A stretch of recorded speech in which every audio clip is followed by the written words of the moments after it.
How do you do, G-Pot crew? It's your nutty buddy Putty here, and today, well, it's your Putty podcast pals, and I'm here with my pals. First and foremost, what are we here for? We're here for Clerks 3. Edward We're all Scissorhands. Edward Scissorhands. Yeah, we're here for Edward Scissorhands, Stranger Things, whatever you might want to fill it in as. No, actually, 2 days ago, well, actually, I shouldn't say 2 days ago because I don't know when to post this, but July 6th, the Clerks 3 trailer dropped for what's going to be released September 13th. And we were going to be discussing that today. We are all Kevin Smith fans. So I know, for first and foremost, let me introduce what we have here. We have Johnny Donuts, JD777, over on YouTube with Johnny Donuts, 777. And then we also have Campo from Campo Reviews and RLG Cast. So I will drop everything in the description below, as well as at the end of this podcast, this video, however you want to look at it. So yes, Clerks 3. It's all over my channel. If you don't know about it, go check it out. Everything's there. If you don't know what it is, Kevin Smith, he's a director. He makes movies. Does he make good movies? Sometimes not. But unfortunately, he did start off making some phenomenal movies. We all have our favorites. Now the question, yeah, subjectively, exactly. But the question of the day is, how do we feel about Clerks 3 based on the trailer? So first and foremost, do either one of you guys want to go and take the floor? What do you guys think? So can we do it like this? Can I just give you my general reaction? I won't get into details, but just like my general feelings. I feel like maybe if we all do that, it might be easier way, because I feel like it's hard for me to describe it. Well, that's fine. I did my reaction, actually did a live one, but at least now we can summarize basically how I feel afterwards too. So yeah. Okay. So I watched this, and I'm not even gonna lie to you. Reboot didn't give me this feeling from seeing the trailers. From watching this, there was something that just punched me in the gut, and I almost cried. It got me really good. And they had a hold on me, but I'm gonna admit to you, by the end of the trailer, I was like, this movie's gonna be really bad. Okay. Well, how about yourself, JD? What do you think? For me, it seemed to encompass. I think with this, maybe for me, it felt like I was thinking, you know what, maybe he's finally seen the light. He's going back to his roots, and because the original Clerks was very personal to him. And this seems like it's personal, right down to like certain scenes in the trailer. I feel like it's gone back to that personal feeling for him. And I'm going to have high expectations on this. I'm not going to lie. It's like Clerks, the original Clerks was phenomenal. I really like Clerks 2. That scene at the end in Clerks 2 where they were in the prison and he's just like pouring out his heart to Dante. I cried at that scene. That moment of that movie changes everything about that movie, from you being like, this is okay. It doesn't, I'm not saying takes it from like a 6 and makes it a 10, but it takes a movie that for the whole time you're kind of was a raunchy comedy. The point of this movie is, where is it going? And then that happens, and then everything just kind of lines up. You're like, this, they're acting out because they don't want to move on. Grow up. They don't want to grow up, basically. Well, you guys actually hit the button of everything that I thought about after seeing the trailer, because I did the reaction, initial reaction, I was excited. But then sitting back, watching it several times, I realized one thing. It feels like, or at least I'm hoping it feels like, it's encumbering what Clerks 1 and then later Clerks 2 did. Because if you think about it, once we did Clerks all the way to, I'd say, Dogma, once we hit Dogma, that's when the more slapstick silliness of his movies started hitting in, where there wasn't the realism that even though Mallrats might have some Mallrats is definitely his silliest movie. Yeah, exactly. But see, the thing is, though, at least still Mallrats had a little more seriousness than Dogma and, of course, James Silent Bob and all those. Mallrats also had some originality. There was no well to go back to. Exactly. And see, here's my thing. That's what happened. I feel like James Silent Bob is when they started really going back to that whole well thing way more. And I feel like what's happened is he is trying to go full circle to combine the more sillier aspects of James Silent Bob, even a little bit of Clerks and even Dogma, and combine it with the old Clerks and basically go full circle. Because again, if you look at it, there's a lot of nods, and I'm sure we were going to get into the discussion, so I'll bring it up. For example, like the whole situation about his heart attack, it coincides with Kevin Smith. Him making the movie for original Clerks coincides with the original movie, and this how the script is working. And even to the point of, well, Smith based the character of Randall on him. He was supposed to play Randall. And that makes sense. Well, see, that even, like, for example, I know all y'all flipped out when you saw the scene where they showed the guy putting the gun to the clerk's head, and then you see Dante. The deleted ending. Yes, the deleted ending from the original movie. Like, that scene alone made me go, okay, he understands it. And then even Kevin kind of like, But there's things about this movie, and okay, give me like a minute or two here to give you guys this thing. So Jay and Silent Bob Reboot, which I just enjoy the characters. So for me, you'll never get me to admit that movie's good, but I'm not going to ever lie to you and tell you I won't watch it again and I won't enjoy it again. Right. But it was a terrible movie. This movie to me, so that movie was after, this is post heart attack Kevin Smith. That movie is about him going around and gathering all his friends back together, and that's what happens in the movie.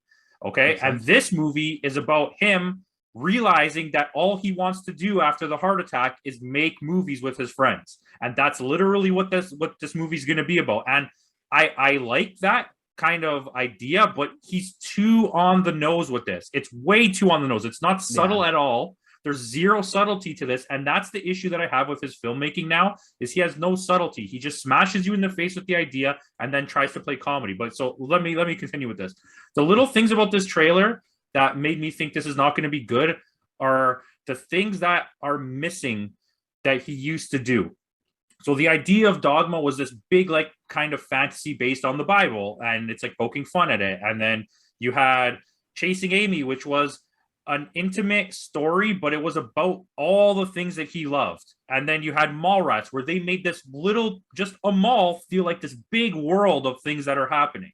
And in Clerks, they properly show you things so that you feel part of it and understanding. In this movie, number one thing I'm going to tell you, and if you didn't notice it, you're crazy. When they play hockey on the roof, he shows the entire roof and it looks tiny as shit. And I think that was the dumbest thing you could do, because the thing he did in the original Clerks was give you those angles so it actually felt like, hey, they're playing hockey on a roof. This was like they showed you a 4-foot space and you're expecting me to believe that they're playing hockey on this roof. And it's like things like that where it's like he lost his subtlety and his ability to like make you feel through his stories, and now he's just slamming you in the face with an idea. Well, I think it's because he has the availability of doing like crane shots, things of that nature that he didn't have before. It's the George Lucas effect is what I call it. George Lucas didn't like the way the original Star Wars was, so here, let's add CG. This is what I want to see in a movie, and I think this is what Smith may be doing to expand on your point, Campo. It's like, I didn't like this about the first movie, so let's do this. But I feel like if you kept this movie as contained and intimate as the other ones, it would have worked. Well, and I just the whole reason why they kept the shutters closed in the original Clerks was because they filmed at night. Exactly. Yep. And see, it's I mean, it's funny you say that, because I saw the poster and I thought the shutters were still closed based on the poster.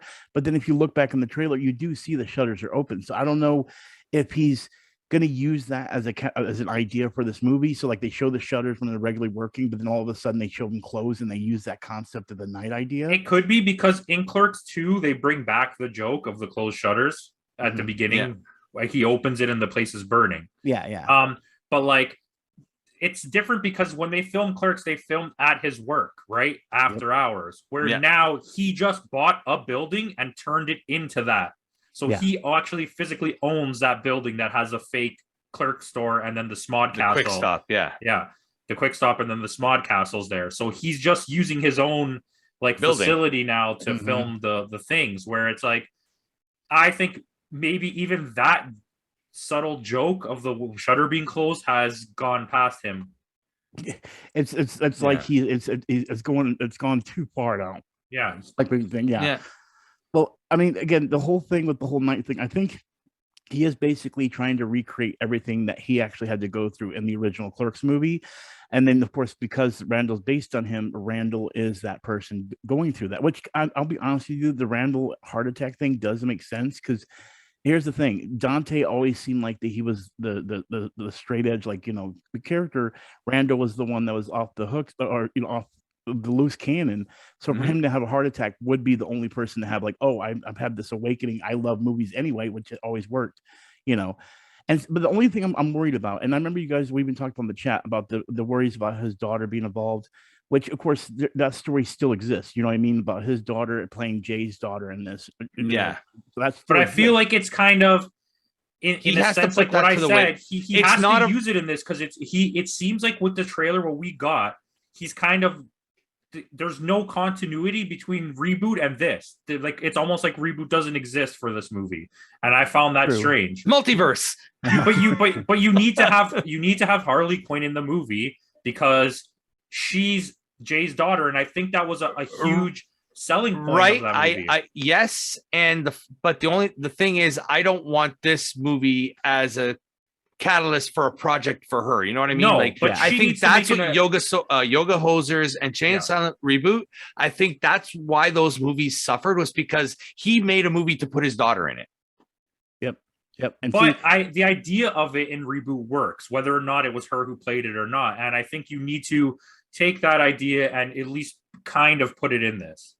Even if it's just a short cameo, fine. But like, well, I don't want the movie like, oh, she's gonna come in and own the quick stop now. Like that. I don't want something like that happening. Well, I was thinking about that too, because when you said that, when you guys posted about that and had that concern, and then it wasn't there, we also have to keep in mind that she is living with her mother and not living with him. So they don't really have to force it. He could just be like, oh, she's with her mom right now. You know what I mean? I know, but if even from you explaining that in the way that you did, which completely makes sense, you know, as a fan of his movies, in the back of your head, the whole time you're watching it, that excuse is not going to pay off for you. That's going to be like, what a cop-out. Yeah. But I get what you're saying. You can easily do it, but like, you should just show her. Like, you should have her driving a car and drops her dad off to hang out at the quick stop. That's what I would have done. Yeah, a small scene. Yeah, I don't want this as a, like I said, for me, that's what his last few movies suffered from, was the fact that he was making it a project for his daughter and not for him anymore. You're totally right, and again, you could tell now based on this, because he calls her, like, he's even, I get it, it's his daughter, but she's the best actress in the world, and this, like, yeah. I mean, nothing again. You're gonna always praise your kids, but I mean, you kind of have to push it back, I guess is the best way to put it. I mean, let's I'm not going to sit here and say she's terrible, because she wasn't. No. She's not that bad. But I agree with you in the sense that it seems like, but he kind of has Adam Sandler syndrome in his post Jay and Silent Bob movies. It was like Jay and Silent Bob Strike Back made him realize he can make movies and get budgets just to hang out with his friends and make really shitty movies. And that's kind of just what he did after Jay and Silent Bob Reboot. I mean, Strike Back.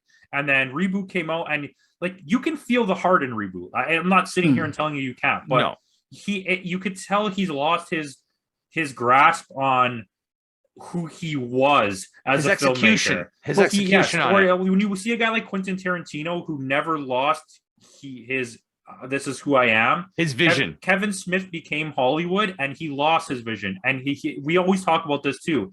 His ego became bigger than him, and he's still living that life where it's all about him. He's always in the camera. He's doing podcasts all the time. Yeah. He needs to be the center of attention, and it's okay. But like, just remember your roots, and hopefully with this movie, because that's literally what it's about. It's just a trailer, right? Yeah. Well, to jump in on that, here's the thing. I know I'm going to enjoy this no matter what, because it's Kevin Smith. I've been a part of that world. I'm always going to love it. But I think you guys really went to the point, was there was more of an artistic talent to the originals, and what's happened now is not even just his friends, because we keep going back to the friends, but we also have to understand that he keeps pushing the geek agenda. We understand that he's a geek just like I am, or just like everyone else that's his audience. Now it's the weed agenda. That Putty makes a really good point. Yeah, it's almost like his movies are a trailer for like geek culture or something like that. Because you got to remember, the original Clerks, Mallrats was good about that, but that's why I love Mallrats, because it was the first time something like that was done. And you get those little references in Clerks, and you're like, oh, I like that. But then it became the whole movie's just about those things. Like, I mean, they're even pointing out, going back to those same points. Like, and I'll admit, I love the little subtle joke. Like, for example, oh, maybe you should do the joke about the Death Star. And he's like, do I want I don't want to get sued by Disney. Yeah, like, that's funny because it's revamping that. I'm admitting it's funny, but then also at the same time, it's like, okay, you didn't push it as much in Clerks. Like, let's get a little more adult humor that's based. It felt natural. It felt like it was just two friends having a conversation. Okay, I'm gonna say this. I looked in the cast credits, and it shows that Veronica is supposed to be in this movie. Why wouldn't you put that in the trailer?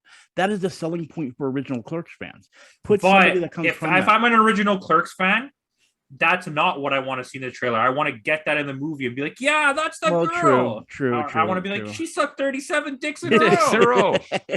But you know what I mean? It's like, I agree with you, and I don't like. I hope she's in the movie, which you said she is, but like, I don't need those little things in the trailer. I just wish the trailer was more streamlined, because the way it comes off to me is like, hey, remember I had a heart attack? That's what this movie's about. Yeah, exactly. Because that's all the trailer is about. And it's kind of like, at what point do we? I know you're putting your reality into the movies, and that's what people want. But like, when you're making your reality the only thing about these movies, then it's kind of like. Well, I mean, they said it in the trailer too, like the whole thing about Jay and Silent Bob. They're like C-3PO and R2-D2, right? They've been in the franchise since the beginning, so we're just going to put a cameo. But then I thought about it, and I thought maybe that's why Reboot didn't work. A Star Wars movie as an ensemble cast works. If I had to watch a movie just about C-3PO and R2-D2, I wouldn't. Yeah. I mean, that's a really good point. That is a good point. Right? They are literally the C-3PO and R2-D2 of the franchise, because Randall said it. Yeah. And like, but the universe works as a whole. You need all the characters. You need the villain, Darth Vader. There's only 3 movies we got that in: Clerks, Mallrats, and Clerks 2. Well, let's put it this way. Since you guys didn't see the casting, I will say don't go look then, because I was kind of spoiled, because we kind of do get a supervillain again from the original Clerks movie. And if you can figure that out, then you've already figured it out. Leonardo? No, not that. $20, it's the Chulies guy.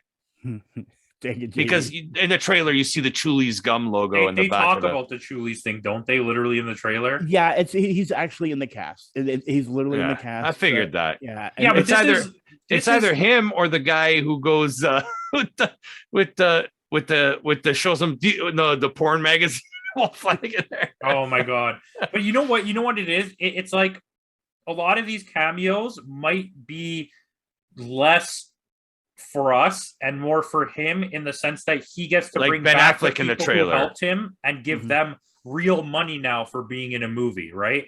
Yep. Like, he might be, for all we know, he could be giving everyone that's not him or Jay all the money for this movie, and like, he's getting Ben Affleck for free and all this shit, you know what I mean? Yeah. And then giving back to all the people that helped him. That's probably knowing Kevin Smith what he's trying to do. Now, because do you care that the Chulies guy is back, other than giving him a quick cameo and being like, hey, that's the Chulies guy? Yeah. Well, see, that's the thing. There's so many things I'm thinking about. Like, I want new stuff, but then at the same time, as a Kevin Smith View Askew, you know what I want to see? I want to see them bring in Alec Baldwin as Leonardo. I agree. I want them to. Okay, wait. How do you say what you're saying? Well, I was going to say, as a fan of the USQ Universe and everything, and just liking everything, even though there are some hit or misses, there's little subtle things I would love to see, because they are part of the story. Like, I would like to see, the bathroom situation. Like, that in their world is real. You know what I mean? So if they're going to tell that part of the story, how are they going to twist it to be like, oh, this is dark, or is this funny? Like, that kind of situation. You know what I mean? Like, that's the things I want to see, is how I want them to cut deep. I want the movie to start off with Brian Posehn, or whatever his name is, walking in and going up to them and being like, is it safe? And they'd be like, what the hell's wrong with this guy? Is it safe? And like, but I want references. That's how I want. I want the movie to start. Is it safe? If you were smart and you really wanted to play on the nostalgia of your true fans, what you would do is you would take all the best moments of Clerks, the animated series, and almost make this movie a greatest hits of that, with like as a secondary storyline, where there's like a big mall opening and they let monkeys loose, but you never see it. They just tell you about it. Yeah, that would be and it's true, like, you know what I mean? Like, Caitlin's in the bathroom, right? Caitlin's making out with the monkey. Caitlin Bree. And then, of course, even have to say James on Bob, like, we're selling fireworks. What happened to the drugs? You know what I mean? Exactly. But I mean, you could have all of that as a B storyline that's just happening, and the new viewers will be like, what the hell is going on with these people that just keep walking in the store saying have like things. A new Leonardo Mall CG'd in the background. And it's just like, I think small things like that would be funny, because I would love to see a section of a movie where they get locked in the freezer. Yeah, and then they're reliving stuff that didn't even happen. In Clerks, the animated series, in Clerks, Mallrats, all of that stuff, everything before Clerks 2. Like, because Clerks 2 is a little bit different than everything, but I'll still allow it, incorporate it. Yeah, but his writing, especially in the early days, that's all it was about. it was Tarantino-esque, that he could just have fluid conversations about nothing and just go. It was like Seinfeld. There was no stop in the conversation, and it was literally about nothing. But it kept you there being like, wow, I can't believe someone went through all the effort to write so much dialogue, and especially in Dogma and in Chasing Amy.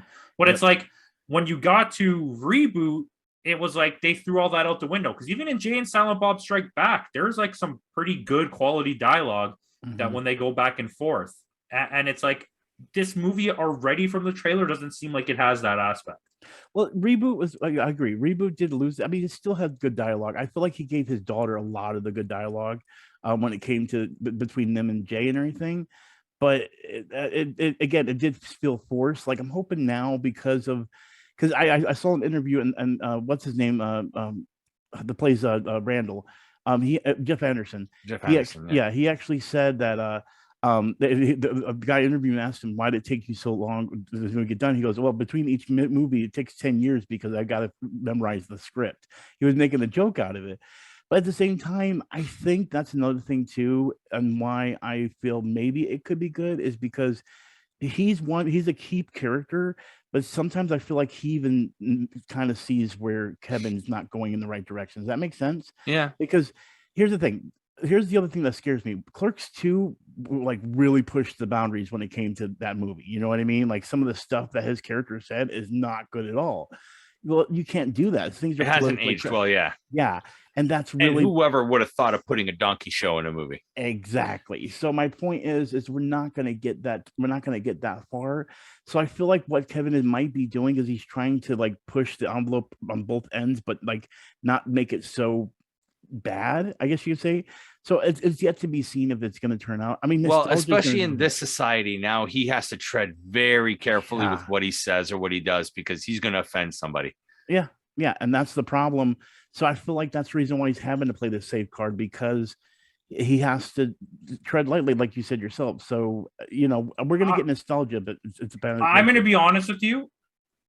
I think everything he does is sort of South Park-esque in the sense that, yeah, he pushes the limit of what you could do, and he pokes fun at the culture, the PC culture, but he's kind of bulletproof for it.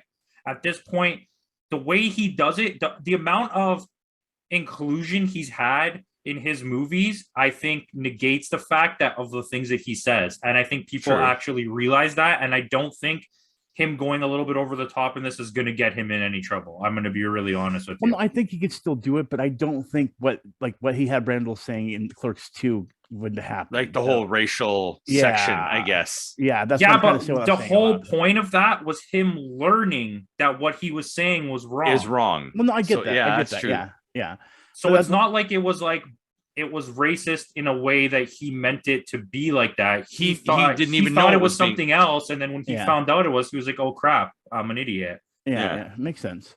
Well, like I said, either way, we're gonna have to find out ourselves on September 13th whether or not it's actually living up to the thing. But bring back the smoking monkey from the cartoon. Yeah, I agree. And let Caitlin Bree make out with him. Isn't the actress dead though? No, I think she died the character died in the movie, didn't she? No, I think the actual actress is dead. Oh, that might be.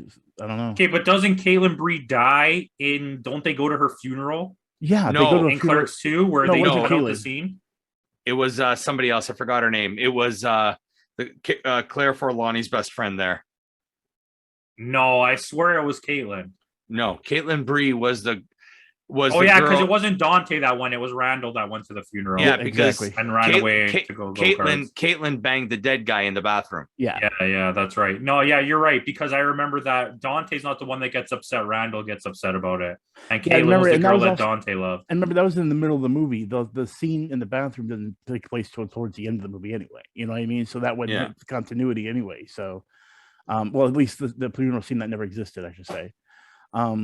Yeah, Lisa Spoonhour died in 2017. Well, listen, Caitlin never shows up in the cartoon. She's outside, so that's all that matters. Nothing that happens outside is real. And you don't have to show her in the bathroom. You can just say that she's in the bathroom. So, anyway, so you guys with Dante, because he comes out of the bathroom and sees Randall have a heart attack. True. So, with that aside and everything, is there anything you guys want to add as far as how you feel about it, or what you might think of the outcome of the actual storyline is going to be. Like, do you think it's going to be an actual duplicate of his life and that movie, or do you think we're going to get something different? I feel like think this is gonna be I the think end. it's It's a going to be a combination. combination, and it's Yeah. going to be a lot. The issue that I know is going to happen, so this is not even speculative, is he's going to retread a lot of ground, and not in a referential way, in like a literal way. He's going to redo multiple things that happen in Clerks and Clerks 2, not because it's funny, because he's just out of ideas. Okay. How about yourself, Katie? Anything you want to add? I kind of agree with Campo on that. I think it's going to be an amalgamation of the two. Like it's exactly that. It's going to be some retread stuff, maybe some new stuff. But like I said, my hope is that from some of the scenes in the trailers, I got some of that nostalgia from it. And for me, as long as he plays off of that nostalgia, even if he's redoing a little bit, I'm fine with that. As long as the story and where the story goes is good. It needs Kevin. The one thing about Kevin Smith movies from the early days is his movies had heart. They always had a heartwarming scene at, just before the third act. There's always that heartwarming scene. In Clerks, it's with, when Jay goes, "You want to go get some beer sometime?" and whatever. She goes, and then Silent Bob goes, "Girls come and go, but not all of them bring you lasagna." Right. There's always, and Mallrats had that scene with Brody and Stan about like, me and Mick Jagger had like a running tally of like how many girls, but there was always that one that got away. And there's the whole Chasing Amy story, right? There's always that one heartwarming, like even Clerks 2, like I said earlier, there's that scene in the prison where you're my best friend, man. I just did it because you did it. I just want to hang out with you. I just want to be with you all the time. You know what I mean? Like in a totally hetero, but like there's always that heart to it. And I feel that's what his last few movies have lacked. There's none of that scene with that heart to it, that emotional breaking point. Which that's what I hope we get from this. Yeah, and that's what I'm hoping for. Well, so here's my thing. Here's the whole thing. I feel like it's going to be really meta, and what's going to end up happening, and this is just me calling out just to see if I'm right or wrong, is that they are going to lead into the whole Randall makes a movie, it becomes successful just like Clerks. And I'm seeing it form fitted differently, a little bit changed. Like, for example, maybe he doesn't want to go because of Dante, and he doesn't want to move on to make movies. And Dante is the one to convince him, saying, this is your dream. You should. You want to know my theory? Randall dies before the movie premieres. That could be true too. See, I was thinking Elias would end up being Jay and be like, "Oh, you're going to come with me," because it just makes sense for some reason. But again, you might be right. That might end. That's my theory. I want to. Okay, wait. Can I just come in now with a late second theory? Since we're just doing theories, I didn't know this is what we were doing. I think that JD might be right about the dying part, but I have a double addition to that. If he does die before he dies, he's going to take Elias aside, and he's going to have that's where the heart's going to come in, where he's like, "I always loved you like a little brother. I think that's why I treated you like this." And the movie's going to end with like Dante and Randall Elias starting like taking his fame from the movie, because everything gets left to Dante, and starting a movie studio in his name or something. A production studio where their next movie is going to be called Mallrats, and the movie's going to end, and that's how we're going to get the continuation of Mallrats. And that would be amazing. That would bring in the world I would want.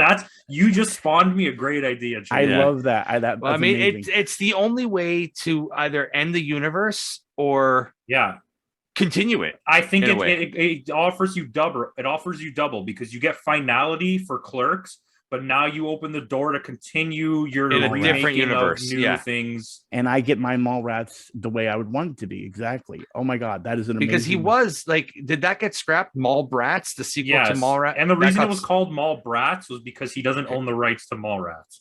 Yeah, but he was gonna, and it was going to be based on his daughter. Yeah. Which would she was going to play the main character. Yeah, where all the cast, the normal cast, would be there in the mall. And they would be the characters of the story, but she would be the new Jeremy London, whatever the hell his guy's name was. Well, I will say this. I hate to stop you guys because we're almost out of time. I will say this. That theory right there is amazing. And it leads me to a happiness I want, because you know me, I want a second Mallrats, but because of stupid Weinstein, that's never going to happen. I hate him for that. But I can't change the world. but hopefully he can find another way of doing that. And if That's that not the only doesn't- thing I hate him for, but Well, yeah. No, I believe me. I understand the other things too. I'm just saying respect women, people. Respect women. Yeah, respect women 100%. So, again, guys, I thank you guys for being here. This was an amazing conversation. We got down to everything I wanted to when it came to this trailer.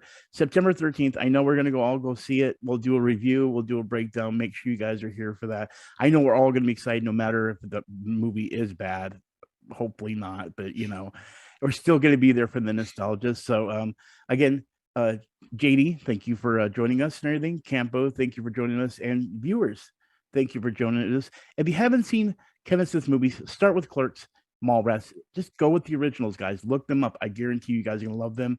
It'll change your world. So, anything else you guys want to say before we end it? watch Snoogans. Clerks. Watch Clerks. And Snoogans is good. Snoochie Boochies. Snoochie Boochies and Snoogans. And as always, I'm Putty with the G. Nooch to the nooch. You know we do. We talk about things like Kevin Smith and comic books too. All right, guys, I'll talk to y'all later. Peace.